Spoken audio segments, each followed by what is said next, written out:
Today we're comparing the new Xiaomi Pad 7 to the previous Xiaomi Pad 6 to see what the differences are and to see should you upgrade from the 6 to the 7.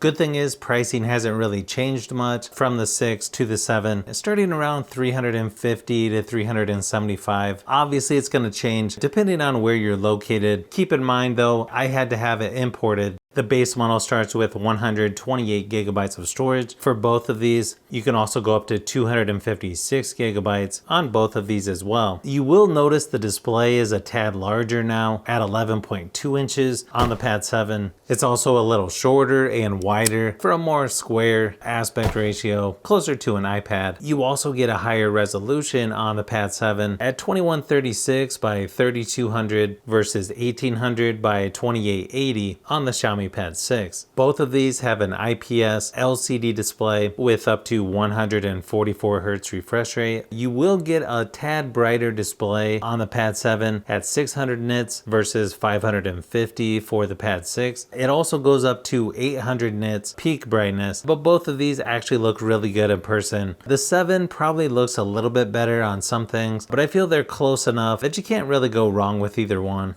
Now the weird thing is I ran my same typical battery drain test on both of these, and the older Pad 7 actually lasted 1 hour longer at 7 hours versus 6 hours for the Pad 7. Of course that could be because of the brighter screen on the Pad 7, but both of these should last a couple days with the mixed usage, even longer once you turn the screen brightness down. You also get 45 watt fast charging on the Pad 7 instead of 33 watts for the Pad 6. As far as the software goes, the Pad 6 is currently on Android 14, HyperOS 1 versus Android 15 on the Xiaomi Pad 7 with HyperOS 2. There are some small differences between these two, but overall they're very similar. Both of these have Workstation up in the control center if you want to be a little more productive. They also both have video out, so you can use an HDMI adapter to view on a TV, projector, or external monitor. You also have Google Discover left of the home screen. The control center up in the corner looks pretty much the same on both of these. I don't think you can go wrong with either one, but from what I've seen online, you get 2 years of software updates, 3 years security updates for both of these tablets. Obviously they'll be even closer once the Pad 6 gets updated to HyperOS 2. One advantage you get with the new Xiaomi Pad 7 is when it comes to performance with the Snapdragon 7 Plus Gen 3 processor versus Snapdragon 870 in the Pad 6. As you can see here by the Geekbench scores, it's also about 3 times as much for the GPU performance on the Pad 7 versus the Pad 6. You can also now go up to 12 gigabytes of RAM with the Pad 7 versus 8 gigabytes on the Pad 6. I think both of these have pretty good performance for the price, but if you want the tablet with better performance and better gaming performance, you'll definitely want to go with the new Pad 7.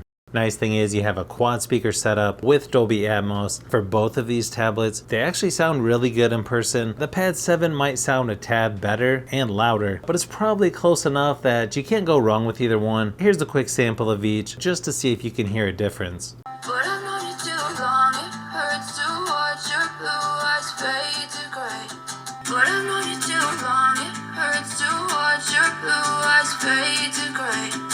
as you fade away,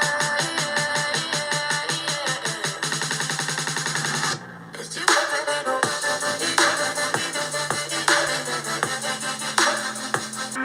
as you fade away, as you fade away.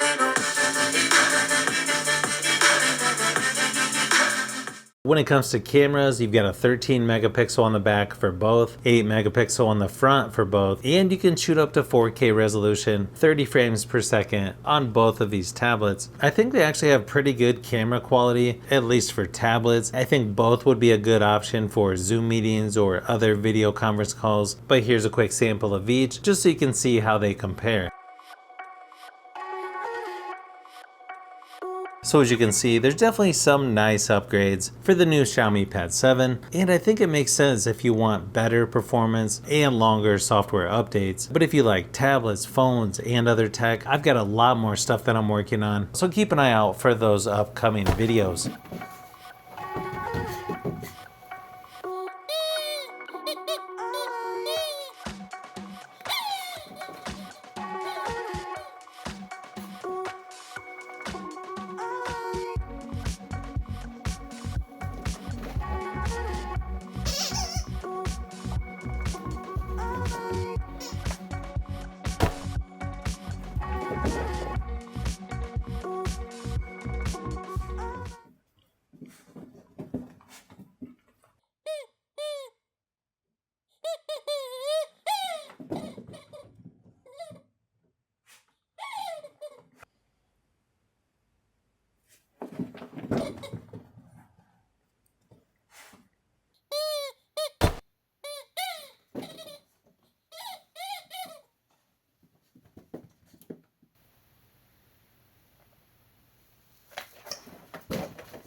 So if you've made it this far into the video, you may want to say thanks by subscribing, and don't forget to give a thumbs up if this video was helpful. This is Brian from Fishbee Productions. Thanks for watching, and I'll see you on the next one.